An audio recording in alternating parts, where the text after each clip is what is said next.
Hello one and all, and welcome to Behind the Glass, your weekly automotive podcast hosted by two rather uninformed enthusiasts. No. I'm Sam from the YouTube channel Seen Through Glass. I'm Tony from Gravelwood Car Sales. And you can watch us each week. We hope you enjoy the episode. It would be out of character for us if we didn't celebrate and discuss the fact it's sunny today. It is really sunny, yeah. I know we start every single episode of this podcast talking about the weather, but we're British. It's what we do. I think like 50% of our audience here on the podcast are British. You get it. You get it, guys. You know what's going on. You wake up, you open the curtains, sunshine. It transforms your mood. But absolutely, it's what it transforms the day. When you open the windows and it's pouring rain, which is nearly every day in England, especially if you live in Scotland or well, at least it has Yorkshire. been the last 4 months or so. Yeah. It's a disaster. It's a disaster. But today it's sunny, and as I say, it would be weird if we just didn't mention that. Anyway, mate, how was your weekend? It was all right, mate. Yeah, I went a bit of last minute, but I went to Silverstone on Sunday in my car. Oh, no way. I did, yeah. When literally a couple of my pals and me, I didn't really have any plans this weekend. So we was just looking what's happening, and there was a track down on Sunday on Silverstone, full GP, and there were spaces, and the weather was nice. So we thought, literally Saturday evening, let's go then.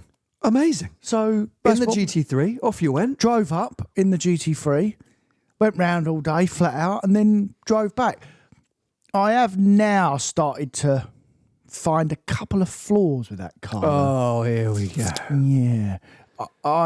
Here we go. I need... Part of crap, that car. No. Yeah, awful, mate. Well... 992.2, miles better. No, not at all. And I really noticed it there at Silverstone because it's a really fast track. And I haven't been around there for 4 years, by the way. Get on with it. So it's rolling around a bit too much. For body me. roll? Yeah. For me? Yeah. So I need a setup. So I'm going to Nürburgring week after next. Actually, anyone at Manti Racing that listens... I was going to this is perfect. No, I'm sorry. This is a joke. This is a joke because... I literally said to you, when Alexander's Prestige had that Manti car come in... That's what I need. I sent it to you. Yeah. And then literally we were discussing this, I think, on the trip in Portugal. Yeah, I said to you, it. would you not have a Manti? You went, no, pointless, too much. I don't need all that. No, I don't. I need it, mate. Oh, you're such a dick. No. I can't deal with you. So you now think your car's crap. You now need a Manti kit. That's not what I said. In the bin. No, that's what you said. I didn't say that it's not crap. It's unbelievable for what it is. But you can see that on the top of the tyre... It wears where the car rolls. Sure, so it's a road car. I need a different setup, basically. Why don't you get 3RS? Because it's double the money. And actually, I've got some gossip about one of them. So go on, okay, fine. I'll do the gossip first. I saw one in full action at Silverstone. Flat, which is because I tried to follow him. Flat, and he was just edging away from me, and then I thought, well, I need a setup. Really, it's no way it's the driver; it's the car that's better for sure. Well, I can't drive my car any faster, so no one could. No one can. No, that's a joke, by the way. But wait, how much is a Manti kit? The full Manti conversion? Oh, €60,000, I think, €50,000. At that point, it's not. I mean, but at that point, then just get a 3RS. You what? Another 40 grand to get a 3RS? Are you joking? Well, no, but you bought your car steep. Yeah, I did, but if you do it like that, if you think about it like that, but it's not worth steep now.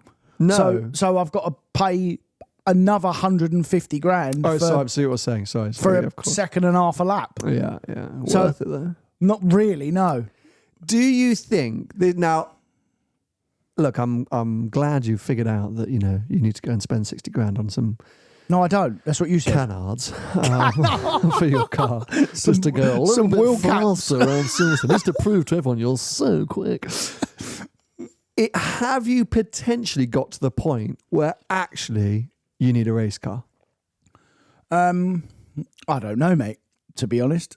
Because I'm not sure. Possibly, but I quite like going around in my road car. Well, obviously drive it home. Yeah, and that's super cool. Yeah. And added cost of road car, the hassle, and all of that ball ache. But if you're getting to the point where you're flat in a GT3 and starting to go, yeah, but the car's holding me back a bit. It's just got a bit too much roll. It's got a few things that are wrong with it. Like, okay, yes, the 3RS is going to take you on, but then I think you're going to get to the same point with that. And it's the same as a friend of mine, and he was powering around in all the ultimate road cars you could. And he was just, but like, what's getting a bit silly? Like, if I want to be doing this much, if I want to go this fast and push this hard, I might as well get a Slicks and Wings car, like a proper... Yeah. I do feel sometimes that I can go faster for sure. 100% I can go faster. I need more grip. Yeah, but well, there you go. And a road car, because of road tyres mainly, because of course, you know, 3RS is getting close to cup car levels of aero. So it's really down to tyres. You know, you're only ever going to get to a certain point. If you're really starting to drive that fast and that hard, go buy an old Carrera Cup. Yeah, but there's so much to run, mate. Like, for what? Like, honestly, I know we joke and bawl about. I really don't mind. Like, there's no prizes at the end for me. You know, what? So I can say that I'm the fastest on a track day. Well, I normally already am in a road car. So, I mean, I don't really care if I am or not. I just like to enjoy myself. I don't care if I'm the fastest or I'm not the fastest. I only care if I'm faster than my friends, as in, i.e. you, my pals I go on a track day. I don't care if someone comes back in. I'd happily let them pass me. I don't necessarily mean that. I know that, and we mob you up, but I know that to be true. I mean more so your satisfaction. Are you now let's say you don't get the Manti upgrade, right? Let's say you can't get a deal on it because that's what you're angling for. No, I don't want the Manti. I just want to set up. Set up, fine. Well, you know, whatever. Is every time you go out in the car now, you're going to start to be like, oh, I could go more, I could go far. Like, are you going to start to be more and more disappointed? That's my thing. It's like not about you beating people. It's about your enjoyment. If you're at a level, if you're able to go at a pace now where the car, or you feel like the car's holding you back, which is to say, like, accomplished drivers will say this, then it's going to be less enjoyable for you because you're going to go, oh, I can't be asking this track because I've done that car. I'm faster than the car. So, but actually, as well, by the way, I think I'm just a little bit over. I was glad I went on Sunday because I didn't have anything to do. I had a nice time. But actually, by about 2 or 3 o'clock, I was done because I was a bit bored, just batting round basically on my own, flat out. Like, that's why I like going to the Nürburgring because it's a new test for me. It's something. I can't do it flat out. I know it, but I don't know it well enough, and it's 15 miles and it's a test for me. You know, so all the UK ones I'd done so much a few years ago where I was literally batting around all the while, and actually, it also goes to show that. Really, as good as our cars are, even the turning's still unbelievable, by the way. It's and I said this before I even bought one, and it is really true, that it's not that much different to my old RS. I never really felt like, oh, I'm going much faster. All I really felt is that the turning was a bit better. But apart from that, mate, the straight line speed's very similar. The power out, everything's very, very similar, you know? So... but yeah, like I was barreling into Brooklands and doing Luffield, and because I was pushing, I had to keep doing it differently to stop the understeer on the car because I'm right on the edge and the car's rolling around. I don't want it to roll around, so I just need to have an alignment and probably put Michelin R's on them as well. Sure. So yeah. Stickier tyres. You're stickier still on the P0 courses, or you've switched them out? No, I'm still on them because they've still got loads of grip on them. Fair. So which are absolutely fine. But when you really, but we already know this. When you really the Cup start, 2s or the R's, they're just more sticky. Fair. Yeah, totally fair. No, it's worth playing around with, and maybe that'll be the fun that you can have is chasing or dialing in that car now. I mean, were you on the full GP circuit at Full Silverstone? GP, yeah. That's an aggressive track, though. Well, it's so long, and I always say as well, really, I know this sounds really stupid, but a GT3 is almost a bit slow for GP because it's such long straights. whereas the turbocharged cars, you've got to stop the bloody things at the end. But over the course of a lap, there's probably not a lot of difference. But sometimes when you come out of Maggots and Beckett's and you go down the main hangar straight, like, it feels like it takes forever in my car to get to the end. Do you know what I mean? No, I understand. It's for me that obviously it would be mega to do, but it's not the first circuit I would jump to do in my car. I think maybe you need to do some more international tracks, because you loved it when we went to the Red Bull Ring. It was because I'd never done it before. So maybe you need to do some Hockenheims and some Spas and some Portimaos and whatever, like get out Barcelona, the whole thing there. So, but yeah, for me, I would definitely do more of the tight and twisty stuff. I like it when it's big straights. I'm a bit like, I'm obviously, I like Anglesey's be good in our cars. Yeah, for sure. It's a technical... Always stuff going on. Brands Hatch GP's another one in our cars, because it's not a big power circuit, so... Did you watch the Grand Prix?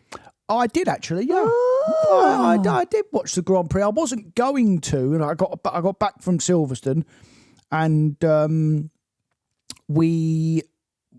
got back about 7:30, 8 o'clock, and the F1 was on at 9. So watched all the build up. It's quite nice when it's an evening race, isn't it? But and it was probably the best race of the year so far. Well, was it?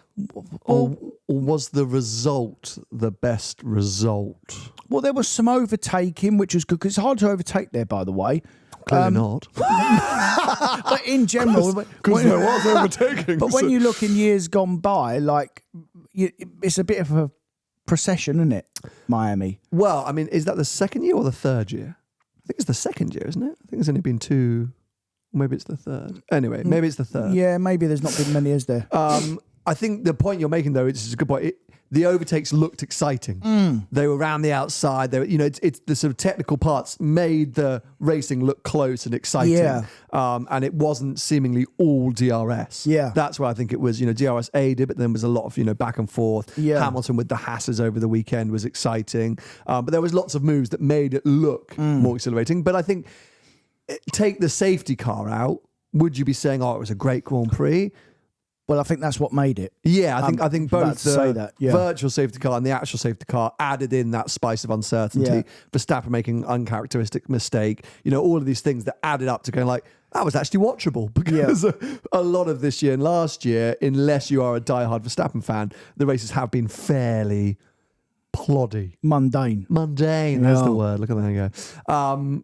Thoughts on Norris finally getting his first win? I'm glad he's got his first win, obviously. And I'm sure he will get some more. But as we always talk about F1, the driver is very, very important. But also you have to have the car. And from what I saw, Verstappen damaged his floor a little bit. If his floor hadn't have been damaged, would he have got him? But that's the ifs, and that's the ifs. That's what I saying. love about Verstappen in this sense. I can't believe I said that. In the interview afterwards, post-race press conference, journalists asked the same thing. And he was like, stop, guys. Yeah. If. He actually had a great line. Did you see the line he said? I saw the line, yeah. If my mum had balls, she'd be my dad. Yeah. And it's a really good point, because they were all trying to take something away from Lando in that moment, all going, well, yeah, but come on, if there hadn't been that. And Max was like, give him his if. That is motor racing. That is sport, isn't it? Or if that goal had just gone in, whatever. So I think the encouraging, exciting signs were McLaren's upgrades clearly took them a step forward. And we've got an interesting battle between them and Ferrari over the next few races for sure. Either of those teams pulling in Red Bull's outright pace for championships? I don't think so. You never know. Never say never. But it definitely looks like McLaren are on that front foot. And that's exciting to see. Because arguably the coolest, youngest lineup in F1 at the moment with Norris and Piastri.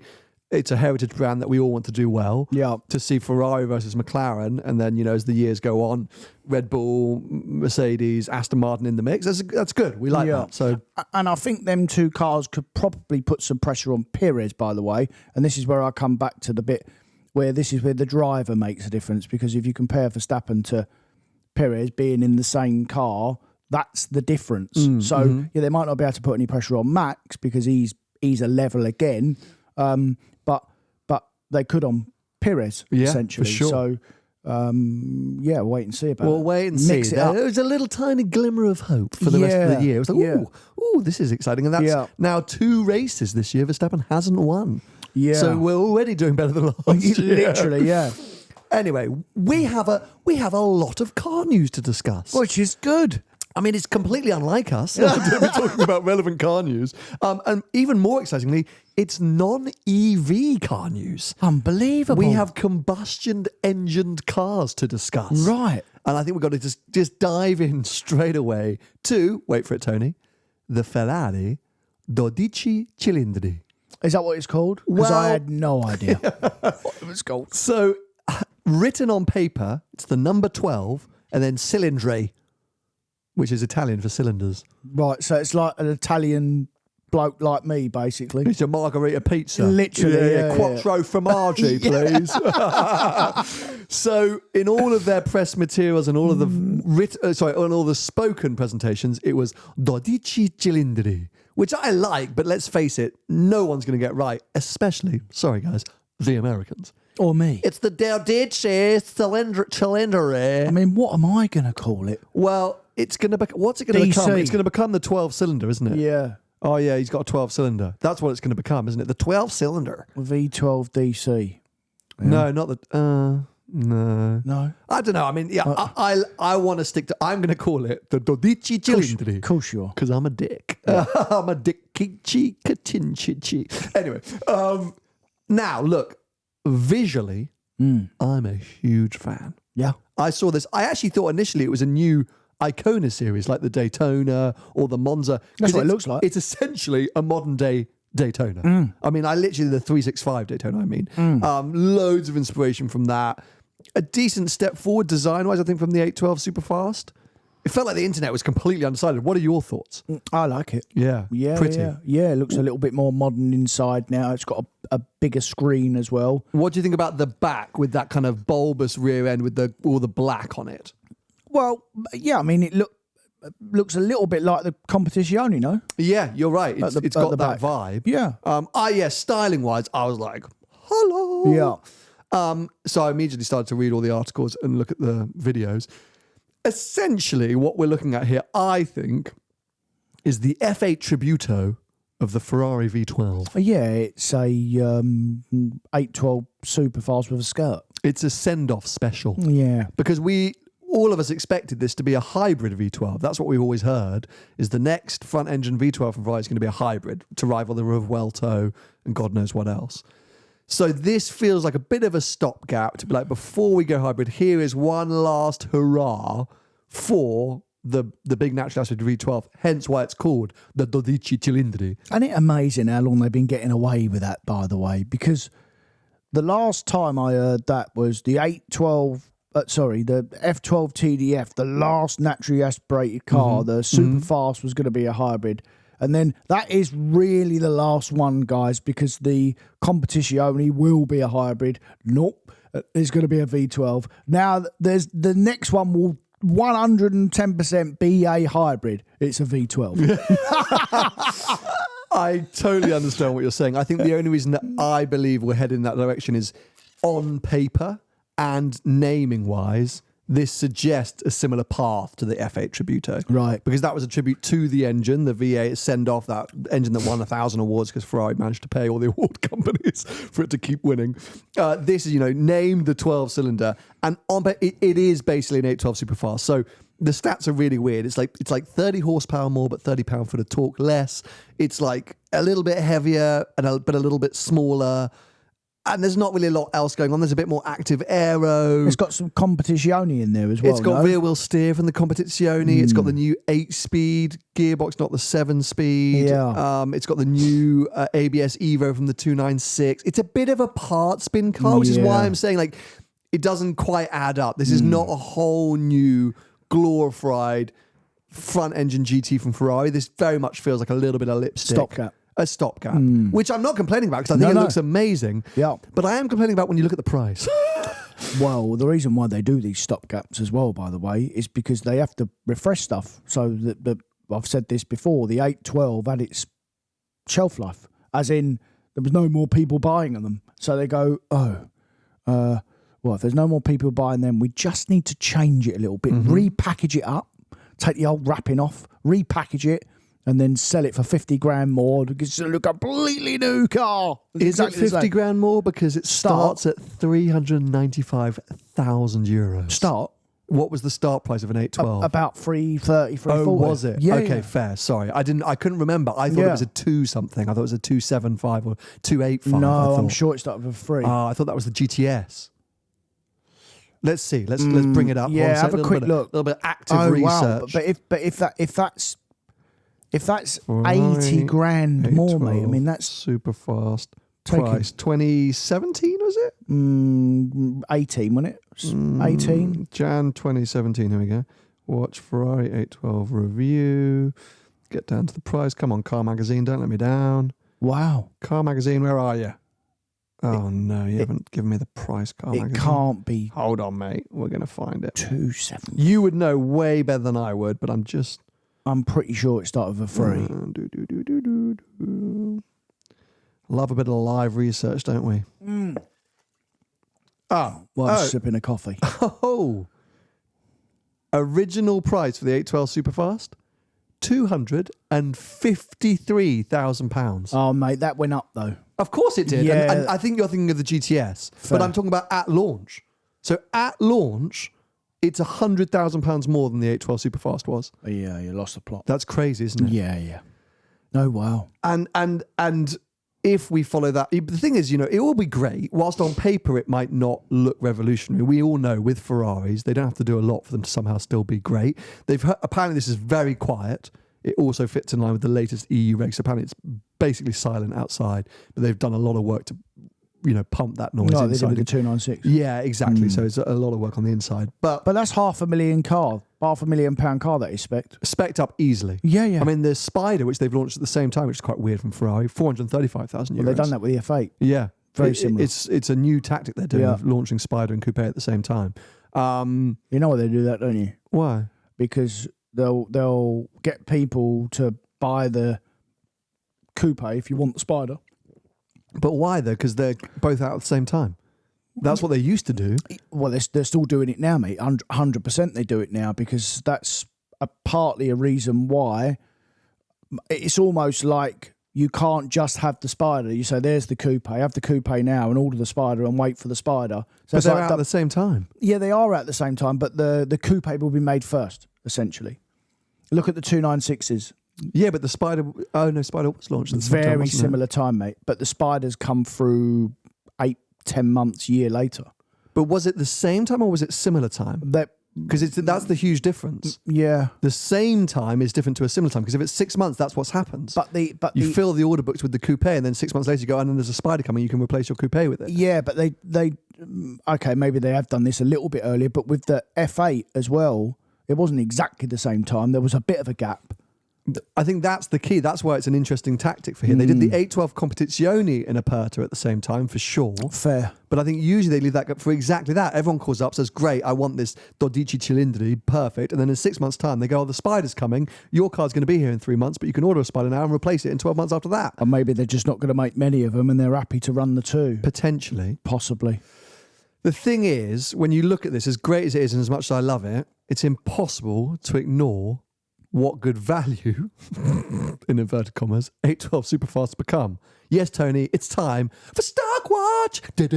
Stock Watch. I'm working on that. Mate, we need to put a actual proper tune in. Yeah, it's coming. Not you blasting my ears. Yeah, Stock Watch. So annoying. Start the watching. It's almost as annoying as your American accent. Watching stock that's available. Now, a bit of a quirky stock watch here because I actually needed some help on some of these figures. Got in touch with the lovely Alexander's Prestige. They had an 812 Superfast. Well, they do have it for sale. It's reserved. So I was like, oh, well, I want to include this. £225,000. Lovely car, silver car, beautiful, fantastic. And that feels about right. The cheapest one I could find on Auto Trader was like 210 or something like that, 205. Yeah. And we're talking now that's going to be half the price, we think, or at least a third of the price of one of these 12 Cilindris. And then GTS, Alexander's sold one for 325. not that long ago. Again, that seems about right. They seem to be about 310, 315 on the used market compared to the 435,000 euro starting price. You can say that about Aventador though, and the Revuelto. Yeah, but that's a whole new concept. That's the problem. Revuelto is a whole new hybrid thing, a whole new setup. This, as I say, styling wise, I think gorgeous, looks fantastic. I think potentially, better looking than the 812. Of course, you're going to get that new interior, getting the new tech. Like, it's going to be a better car. Yeah. But as out and out performance, the 812 for a third of the price. I mean, at 200 and whatever, 225 grand, that one that Alexander's had just sold. Yeah, I agree. Do you know what I mean? Like, it's a hard one to justify. I don't think Ferrari ever need to justify prices of new cars or demand for new cars. These will sell like hotcakes. They haven't got to worry. But if you're looking at it thinking, I think just go get an 812 and you're getting near as damn at the same experience. Yeah. But we're in that world now, mate, as well, by the way, where cars are getting so expensive that used cars just look value again now. Yeah. They are just, we're not at that bonkers stage that we were 18 months ago where a used car was similar price to a new one, So cars have had a correction and there are some good value cars around now. And we're also getting to that point where cars can't get much faster, which I think apparently is something that Ferrari said, maybe off the record, is that, we're not really chasing much more speed now. It's all about driver dynamics, drivability, usability, infotainment systems and things like that to enhance the experience all round.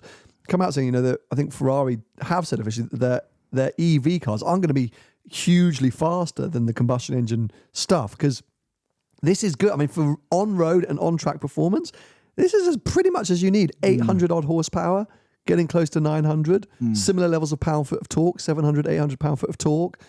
Big naturally aspirated engine. Like, how much more are you going to do? Well, as Porsche have always demonstrated down the years, take the GT2 out, you don't need power.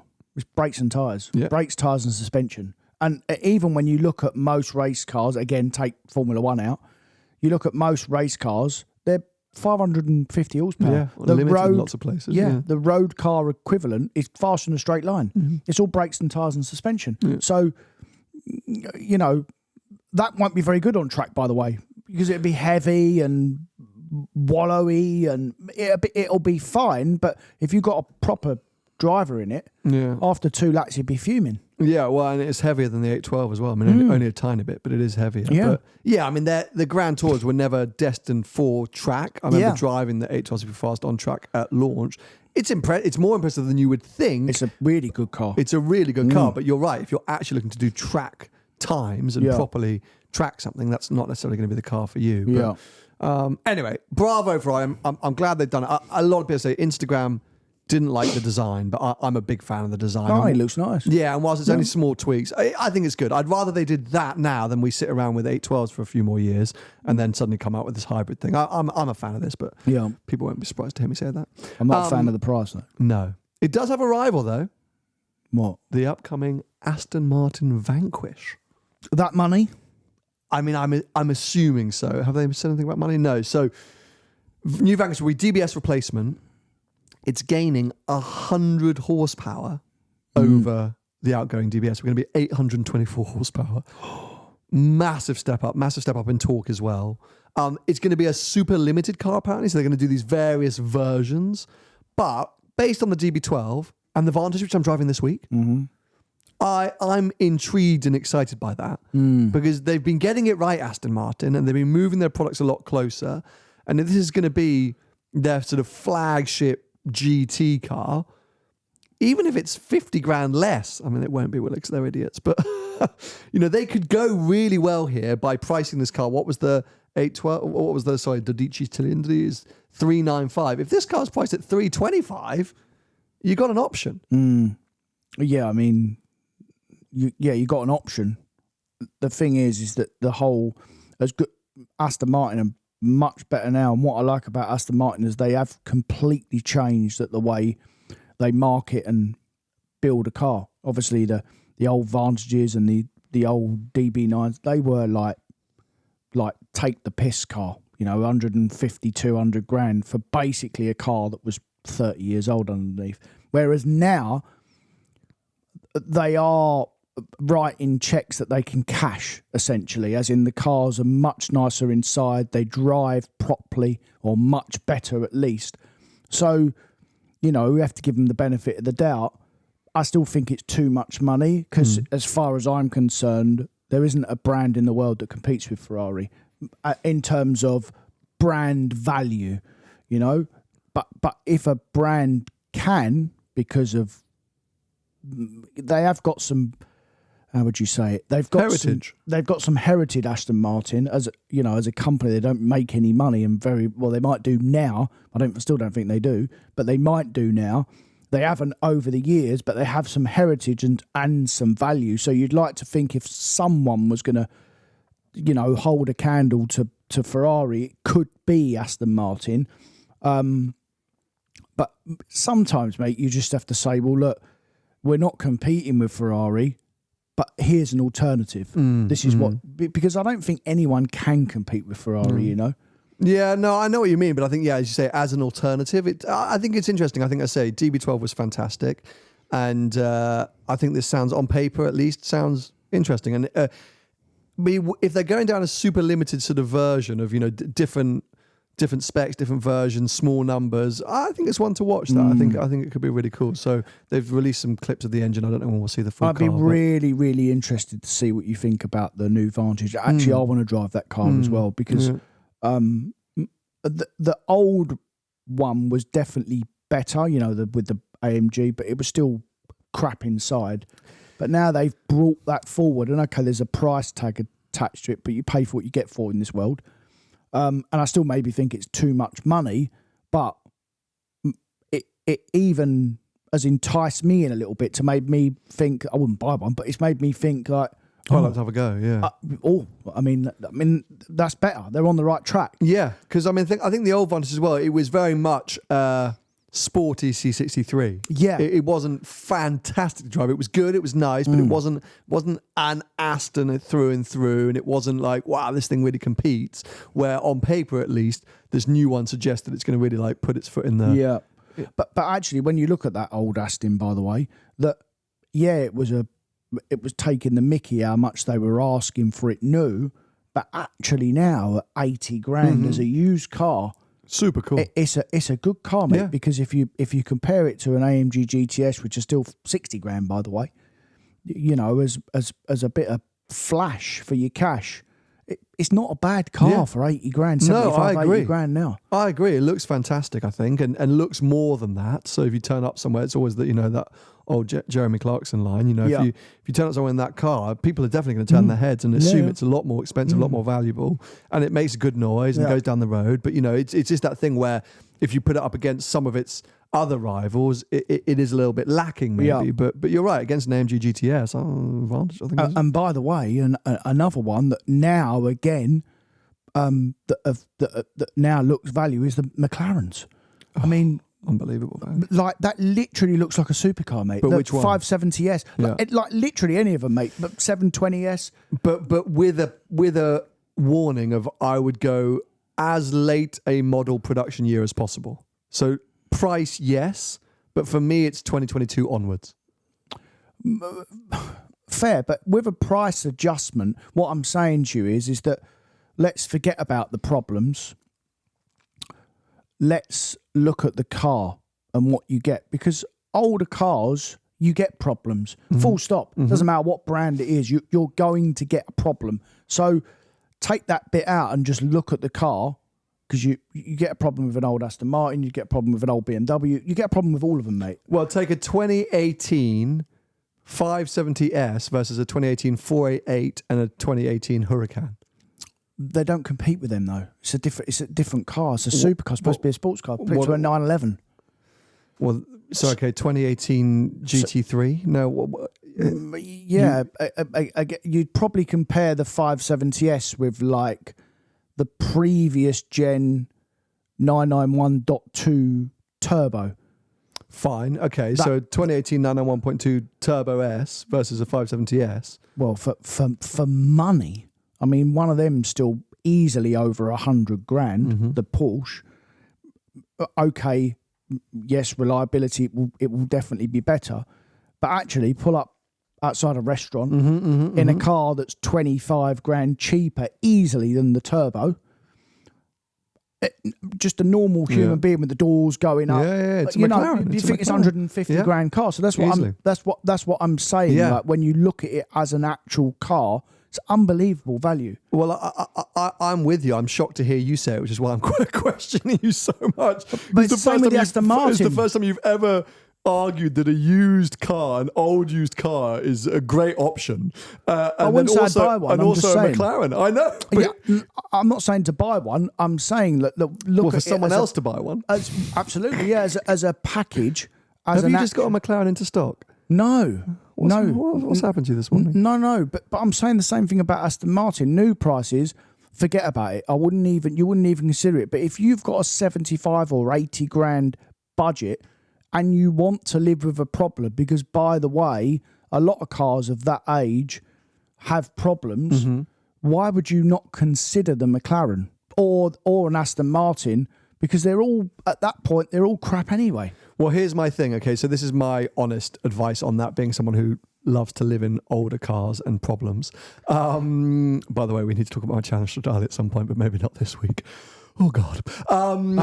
Yeah, it's in bits. It's in bits. I'll save that for next week's episode.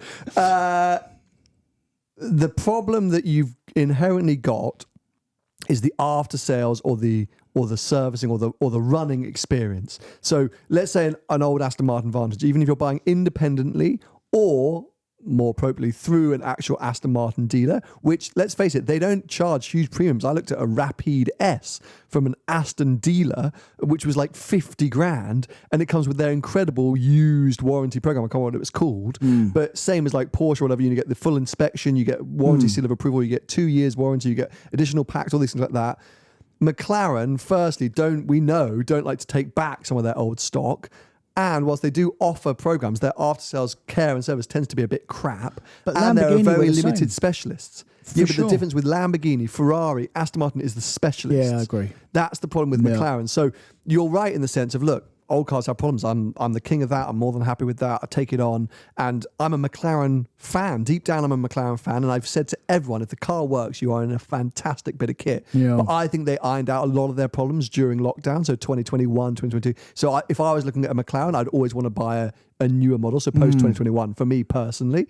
600 LTs apparently can be good news sometimes, or at least the Spiders can be. Anyway, long story short, that is my concern. Yeah. I think is it V Engineering here? Is it the guys? I've forgotten their name. Are they like up? They're the independent specialists. Yeah, like Midlands somewhere, aren't they? Yeah, globally there are very few independent McLaren specialists at a level that you might need or require, because the cars are complex. But if you can get one through McLaren approved, or you have that specialist nearby, then great, gun-ho, jump in, because you're right, at 80, 85 grand, even 650Ss, I mean, they are getting a bit older now, but, any of those cars, circa 100k, unbelievable bits of kit. I'd definitely have a 570 over a 650S. Fair, that's fine. 100%. Yeah. No, I think they're unbelievable bits of kit, but that's what my little flag raising would be, is that, some of the other manufacturers have better safeguarding in place. Anyway, speaking of specialists, we did a number of shows over at Podium last year, and we teased some projects that they were working on, some of the team were working on, one of which was bringing back, I guess you could say, TWR. So they were partly involved with the rebirth. It's not really... Anyway, long story short, TWR is back, Tom Walkinshaw Racing, but in a new iteration. It's not Tom Walkinshaw Racing, it's TWR. It's a bit complicated. Okay. But I was letting on this because some of the team at Podium were involved in this kind of new project. So the name TWR is back. It's not exactly the same. And they've launched their first project, their first car, which is called the Supercat. And that's it's basically a tuned Jag, right? It's an XJS resto mod. Fair. It is a through and through. I hate to coin the phrase. It's a singer. So it's the singer of an XJS. Tell me, is this a competitor to someone like Lister? No. So what Lister are doing are taking modern F-types, F-paces and applying the Lister treatment, which is essentially tuning the... Lister are more of a Mansouri or a Haman or name me some of others, modern tuners. Like maybe Overfinch. Yeah, exactly. Something like that. Yeah. So, no... what TWR are doing, at least with this first product, is a through-and-through resto mod. Right. So like we've seen with the Chimera, Lancia, 037, like we've seen with the Singers, like we've seen with so many other manufacturers out there, or small, what would you call them? Are they a Singer or a manufacturer? I don't know. Anyway, it's a resto mod. So they take an old XJS, essentially gut it down to its core components. It's shell, and start all over again. Right. Carbon body panels everywhere you can imagine. Rework the engine entirely. It's a supercharged V12 putting out over 600 horsepower. It's manual, not whatever that doggy automatic was back in the XJS back in the day. It's very little of it is an XJS. Right. It is now a TWR Supercat. Okay. Body's been designed by Keisel, who's a huge digital designer online, and then Magnus Walker of Porsche fame. And it's look, for me, this is a great project because I'm going to bring up the photos now so that you can see them, Tony. Literally sounds like my worst nightmare. It is your worst nightmare. Here you go. Look at that though from the rear, mate. Look at the girth. Oh, that looks a little bit like what was that Aston Martin that they done that was? Oh, the Victor. Yeah. Yeah, it's got similar lines. And also, if you saw the original TWR XJS race car, the actual Tom Walkinshaw racing car, it's also got that kind of vibe to it. So this was the car from I don't know what year. There you go. So you always see this at Goodwood. So that's got that kind of vibe. So that was the actual race car from back in the day. Do you like that? Yeah, mate. Really? It's a green racing Jag. Right. What's not to like? Mate, I think this thing is cool. Obviously, these are renders, right? What we're looking at here. So that's always a little bit hard to see. It's aggressive. It's bulky, but it shouts. You know, well, it's a modern XJS. It is, but like plus. Yeah. You know, it's a bit max power in that render. But I'm super intrigued and excited by the concept. I know some of the team who are involved. They are like serious people, like ex-engineers from F1 teams and racing teams, and they're proper people. And then they've got lots of other interesting people involved, as I say, some people at Podium. And I think this is a fascinating project. And let's face it, there have been enough Resto Mod 911s. How many more Resto Mod Porsches can we see? Yeah. Finally, someone tackling Jaguars, which I'm so pleased about. XJS was never one of my Jag. That doesn't resonate with me too much. But I'm intrigued by this and manual 600 horsepower V12. Hello. Only slightly disappointing thing. Oh no, here we go. Like all Resto Mods. Price? 225 grand. Start. Yeah. Uh-oh. Only 88 of them. I mean, the thing is, it really upsets me. I mean, I get it, because to redevelop a car like this, all carbon fiber body panels, whole new engine, lights, like it's a bespoke thing. It is a TWR. Yeah. And are they actually going to make any money? Because they're only selling 88. You were, I'm assuming yes. Right, okay. They must have worked out how many do we need to sell to be profitable. Yeah. But you're right. There's a huge amount of investment that goes in, but I'm a bit like, someone make a bloody Resto Mod that's 110 grand. But I don't think it's a thing, mate. I know that's the whole it's world, not, but it's not a thing. Well, it would be, but then again, this wouldn't work. So let's say you went and bought a classic that is 25 grand. What's a 25 grand classic? I don't know. And then spend 50 grand on it, so it's a 75 grand car. Then you sell it for 100, make a little profit. But the thing is, then someone's going to go, why am I spending 100 grand on a 25 grand car? It's like that. What was they did the 205 Tolman thing? Yeah, that was that. Yeah. So it just doesn't win. It's always expensive. Yeah. Well, the two lads I was with on the track day at the weekend, they are road cars, but literally, basically race cars underneath, as in they're like full on race cars. You can still drive them on the road, but you wouldn't want to. One broke down at 10:30 in the morning because it was bespoke suspension that was built like apparently like this is unbelievable, right? And but boy, it broke. Sure. So not unbelievable. Not completely normal. And the other one lost oil pressure and dumped a load of oil on the track, and he's probably done his engine. Oh God! Two good mates of mine, and they've sunk, I don't know, 50 grand in each car. Yeah. So and they both didn't last the day. What a waste of a day. Yeah. But the 10 laps they did must have been amazing. Well, one of them done about 4. before the suspension broke because he thinks a man in the shed can create some suspension that's better than Ford. Basically. I mean, I like the mentality, like have a go. But that's why, and I'm really trying to educate these lads because they've got good jobs as well, by the way, so they can easily afford like a nice car. Just to go and spend £800 a month and go and buy a GT4, and then you can turn it on whenever you want, back round all day and drive it home. But they don't. They want to be invested. No, they want to lay on the floor. They want to be part of the journey. They want to tinker. They want to go, this is my custom creation. I've built this car for me. It's how I want it. It's all come together, and now I've done it. I've reached the top. I've reached the peak, and my car is amazing. Right, for 2 laps. Well, no. They're hoping to do more than 2 laps, obviously. But they don't. They didn't build it to break down. But it's like a game of golf, isn't it? He's now going to go, because that one day when he gets there, in 25 years' time, he does a full track day and the car's rapid and it all comes together, it will be, he'll just die at that point. Well, he probably will because he'll hit the wall because he won't be able to brake. That's the problem. Anyway, watch this space. They're saying that these cars are going to be delivered towards the end of the year. I'm keeping in close touch with the guys that I know that are involved. I think it's cool. I think it's exciting. I'll be interested to see what the actual cars end up looking like. The renders are still a bit, computery, but the on paper is exciting. Let's see if they'll do a long-term loan. If I ask the question.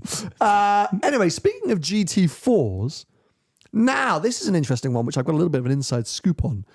There have been spy shots and I think confirmation of a super variant of the Alpine A110. Which compete with the GT4?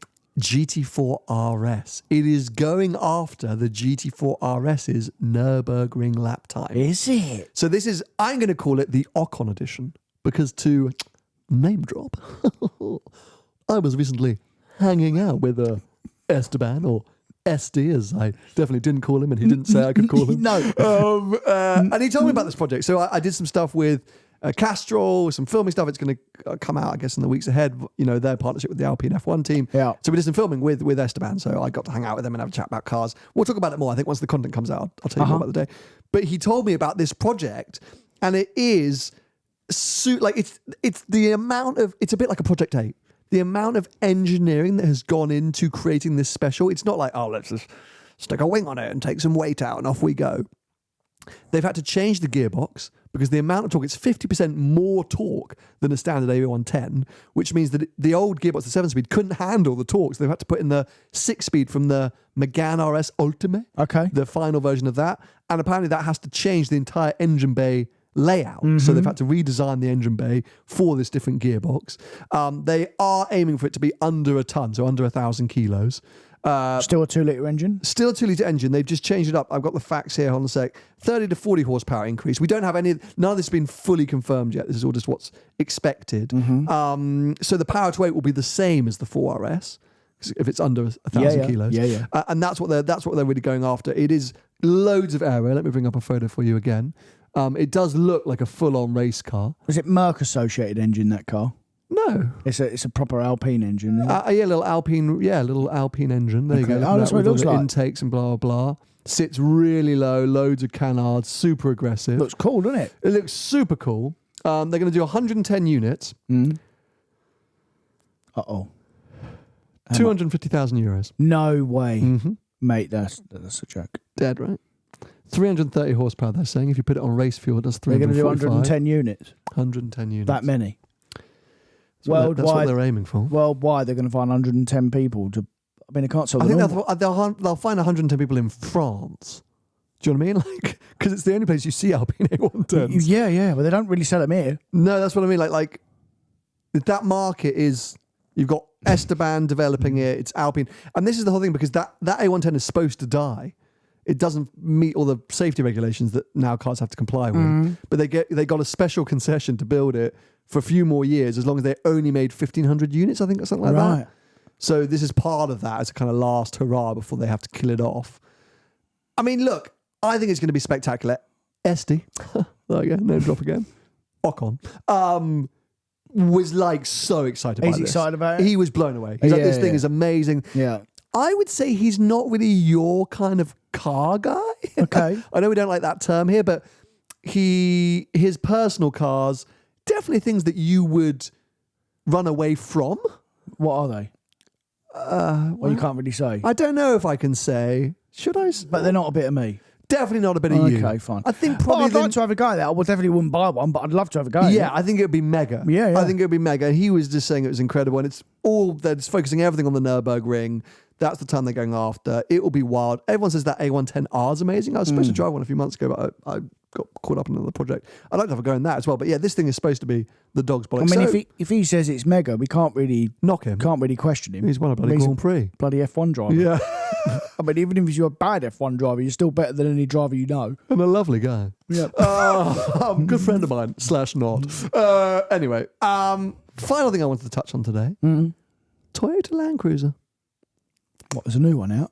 Do you remember there was that new one that I showed you, which is kind of retro styled? I got all excited about it because it was kind of like they're bringing back the old looks of the Land Cruiser. Well, don't look at the headline here, by the way. Just look at the photo. Yeah, lovely. Lovely, right? Super cool. But did I not see one of them in Dubai? Were they out yet? Maybe they're in Dubai. Yeah, I think I saw one in Dubai. Potentially. Or something of that ilk. Yeah, there's variations of it. Priced in the UK, 75 grand. 75 grand. But that's the way of the world now, mate. It's Defender money. It's 10 grand more Defender and Wrangler. And the 2018 Land Cruiser, I mean, it's been a long time coming. I think the last Land Cruiser came out like 14 years ago. So I've been waiting for a while. But in 2018, to get a top spec Land Cruiser, it was 52. But they do normally load them up. There's not normally... That is the Invincible... That's a loaded one. That's a loaded one. So a top spec Defender will be more than that still. If you've got a HSE X Dynamic Defender, that's more than 75 grand. Do you not think that's a bit punchy for a Toyota, though? Well, I mean, the new Yaris GR is going to be 40-odd grand. Is that not punchy for a... But, I mean, cars are expensive, mate. We literally just forget. I know, but the thing for me, I don't forget that cars are expensive, and we hear about it all the time. The thing that irks me is when models... it's so much more expensive than their predecessor. Like, comparatively, of course, everything's getting more expensive. Like, our cars, GT3s, in the time that we've owned them since they come out, they've had a price like of 20, 25 grand. Cars getting more and more expensive. But when you go from, the last model, and it happened with the Range Rover Sport, the last model was 80 grand. This one, 120. You're like, whoa! Like, what happened there? Yeah. I get it if, step by step, it's 15, then 20, 20, or whatever, but... Yeah. That, for me, I saw that car and I thought, okay, that's great. That's going to be surely cheaper than a Defender. Toyota badge, like you would expect it to be better value. Yes, better kit. But if you look, I don't know. I saw that price and I thought, who's buying that in this country? Given the popularity of the Defender, who's spending 75 grand on a Toyota Land Cruiser? Yeah, I think that will sell. Do you think you'll be all right? Completely fine. Really? Yeah. That doesn't surprise you, that price tag. That was kind of... I mean, it is expensive, but it doesn't surprise me when you think of just how much cars are now, because, like I said, a loaded Defender would be 85 grand. It would be more money. It's fair. It's just the base, and actually it's probably the only car really off-road or using it as a tool that could hold a candle to the Defender. Ineos Grenadier. But yeah. But then on-road. Exactly. This will do both, and there's a reason why around the world most people use Land Cruisers over any other, especially like when you go to deserts and stuff like that. You're right. You're totally right. Yeah, no, I can understand the appeal. And that's why I think I was surprised by the price. But maybe that's just me because I've never looked into a Land Cruiser before, so I just assumed it would be fairly good value. But obviously, that's a fully loaded RAV4 now, mate. It is probably still 50 grand. Really? A fully loaded. But yeah. How much is the new Prius? That's a good looking car. I don't know, yeah. I have no idea. It's only Uber drivers that buy them. Mate, it's a good looking car though. Have you seen it? Car. Yeah. New Toyota Prius. Again, that's Prius or Prius? Prius, I'd say. Toyota Prius. But again, there was a few of them in Dubai. 39 grand. That's a very good looking car though, but you're right. I mean, they all just become Ubers. It's a lot of money, isn't it? Looks the bomb. I didn't see any in California. I thought I'd see a few out there. But there's so millions of them. Yeah, no, of course. Millions it's taking a while to... Worldwide, maybe we don't see many in the UK, but worldwide, It's unbelievable what they sell Toyota, isn't it? It is. Anyway, look at that car news, mate. We did basically almost a whole episode of new cars. Well, because we had lots to talk about because we haven't done it for a while. Well, because no cars came out. It's just all electric cars. That's right. We were a bit bored by. So suddenly, in the build-up to Goodwood, which is now the Geneva Motor Show of the world. Oh, when's that? They're starting to get excited. July. We're a couple of months away. Right. So they're all starting to tease these little cars because they'll all get their dynamic debuts at Goodwood, won't they? They will, yeah. So they're all trying to reveal them now. So are you going this year? I'll be at Goodwood Festival Speed. Yeah, I don't know how many days. I actually got a bit of the buzz back for it last year, having overdone it and been overexposed for 5 or 6 years and seeing the same cars. Last year, I actually really enjoyed myself. I had a good time. Pirelli looked after me. I had a good experience. Went up the hill on that Pagani Utopia. I think I was going to do it differently. I think my thing is, I think reason why I got stressed and depressed is really hard event to film at. It's now so busy. There's so many people. It's really hard to make the kind of videos I want to make. So I basically just went, screw it. I'm not going to make a video this year. I'm going to go social coverage. We'll talk about it on the podcast. Yeah. Just have a nice time. Just enjoy it. Enjoy the cars. Yeah. Will you go? You haven't been for a few years now, have you? I might come with you. Should we do like a podcast thing? We could do live on... Should we do a roving report, mate? We could do that. We can do that. We could walk around with microphones. Yeah. And just walk around the paddock and talk about stuff. Yeah. Mate, that would be a scene. Yeah, that'd be a good idea. We could do that. How would we do that? Well, you can think about it. There must be a plane journey you're going on and think about that for the old time. Oh, yeah, tomorrow. There you go. I like that idea. That would be cool, wouldn't it? Yeah, just walk around with microphones. Yeah. And just talk about what we see, and then we can just vox pop people. Yeah, what do you think of this? Yeah, literally. Just shove a microphone in people's faces. Yeah. I wonder if I need approval for that. I wonder if I need to get like media accreditation for that. I don't think I do. No. Maybe I should ask the question to be polite. Maybe someone should pay us to do it. Good one. Sorry, Mr. March. Let's not leave this bit in the edit. So Goodwood's live coverage comes to you accessibly from Head and Shoulders. If you've wondered how Sam and Tony's heads are so shiny, get in touch now with L'Oreal. We've literally gone from we might go to if you pay us. to if you pay us, we're going to run the show for you. No. I think it'd be a cool one to do. I'm just trying to think how we actually feasibly do it. That's the thing. We need to get someone to follow us with the camera, don't we? We can do that. It'd be like Ted's Notebook. Did you ever watch Ted's Notebook on the F1? Yeah, that'd be a good idea. Why don't we do Ted's Notebook at Goodwood? At Goodwood. Hey, that's a vibe. Yeah, I've just given that video. I've given that idea away. Any other YouTubers, back off. Edit it to beep. Yeah, edit it out. Yeah. Don't put it in. Okay, but that's what we do. We'll do a cut now. Yeah, cut now. So cut from there and we'll just go. So yeah, Goodwood, we're going to do some cool stuff. Watch this space. Anyway, we hope you've enjoyed the episode and say exciting car news. Let us know your thoughts on all those new cars. Would you, if you had the money, or if you could get the money, get a 12 Cilindri or an 812 Superfast? And what are you going to call the 12? I thought you was going to say, would you if you had the money buy a new Landcruiser? No. Let's not do that. If you want to follow Tony between now and next week's episode, he is Tony Gravelwood Car Sales on most social media platforms. I'm at Seen Through Glass, and this podcast is at Behind the Glass __ podcast. 2 underscores. We'll be back with you next week. Bye-bye. See ya.